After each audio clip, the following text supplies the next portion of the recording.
வணக்கங்க. எனக்கு நர்வ்ஸ் பற்றி எனக்கு தெரிஞ்ச ஒரு சில விஷயங்கள் சொல்லலான் இருக்கேன். வாங்க வீடியோக்குள்ளே போகலாம். நர்வ்ஸ் அப்படிங்கிறது நம்மளுக்கு ஸ்பைனல் கார்டு உங்களுக்கு பிரெயினோட கனெக்ட் ஆகிருக்கும். அப்போ சிக்னல்ஸ் கரெக்டாக கிடைச்சாதான் நம்மளால எந்த ஒரு ஆக்டிவிட்டிஸுமே செய்ய முடியும். அது நம்ம ப்ராப்பராக மெயின்டைன் பண்ணணும். அதாவது நர்வ்ஸ் டேமேஜ் ஆகாமல் இருக்கிறதுக்கு என்ன பண்ணணும்னா, நம்ம புளிப்பு ரொம்ப இருக்கிற பொருள் சாப்பிட்றது. அதாவது சில பேருக்கு ரொம்ப சில வீக்காக இருக்கும் நர்வ்ஸ். அந்த மாதிரி இருக்கிறவங்களுக்கு புளிப்பு ரொம்ப ஜாஸ்தி இருக்கிற பொருட்கள், எக்ஸாம்பிளுக்கு இந்த புளிப்பு மாங்காய், புளிப்பான தயிர், அப்புறம் புளி போட்டு செய்கிற பதார்த்தங்கள், அந்த மாதிரிலாம் இருக்கிறதெல்லாம் கொஞ்சம் அவாய்ட் பண்ணுறது நல்லது.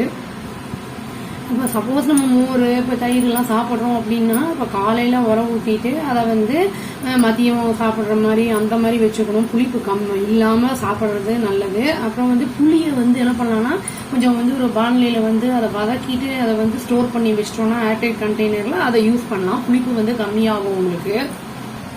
அதே மாதிரி இந்த உருளைக்கிழங்கு, அப்புறம் இந்த சேப்பங்கிழங்கு, அந்த மாதிரி கிழங்கு வகைகள்லாம் ரொம்ப சாப்பிடாம கொஞ்சம் ஓரளவுக்கு கம்மி அளவாக எடுத்துக்கிறது நல்லது. இந்த மாதிரி அதை கார்போஹைட்ரேட்ஸ் நிறைய இருக்கிறத எடுத்துக்கும் போது சுகரோட லெவல் இன்க்ரீஸ் ஆகும். சுகர் நம்மளுக்கு நர்வை டேமேஜ் பண்ணிவிடும். ஹார்ட்டையும் அதை அஃபெக்ட் பண்ணும். அப்புறம் அதே மாதிரி லிக்கர் எடுத்துக்கிறவங்க, அதாவது ட்ரிங்க்ஸ் இருக்கிறவங்க, அப்புறம் ஸ்மோக்கிங்லாம் பண்ணுறவங்களுக்கு உங்களுக்கு நர்வ்ஸ் டேமேஜ் ஆகும், ட்ரமர்ஸ் ஆகும், கையெல்லாம் நடுக்கம்லாம் இருக்கும். அதனால அவங்க முடிஞ்ச அளவுக்கு கொஞ்சம் கொஞ்சமாக அதை குவிட் பண்ணிடுறது நல்லது. இப்போ ட்ரமர்ஸு, நர்வ் வீக்னஸ் இது மாதிரிலாம் இருக்குன்னா நம்மளுக்கு எக்ஸசைசஸ் இருக்குது. அதெல்லாம் பண்ணாலே நம்மளுக்கு அதை ஸ்ட்ரென்தன் பண்ணிடலாம்.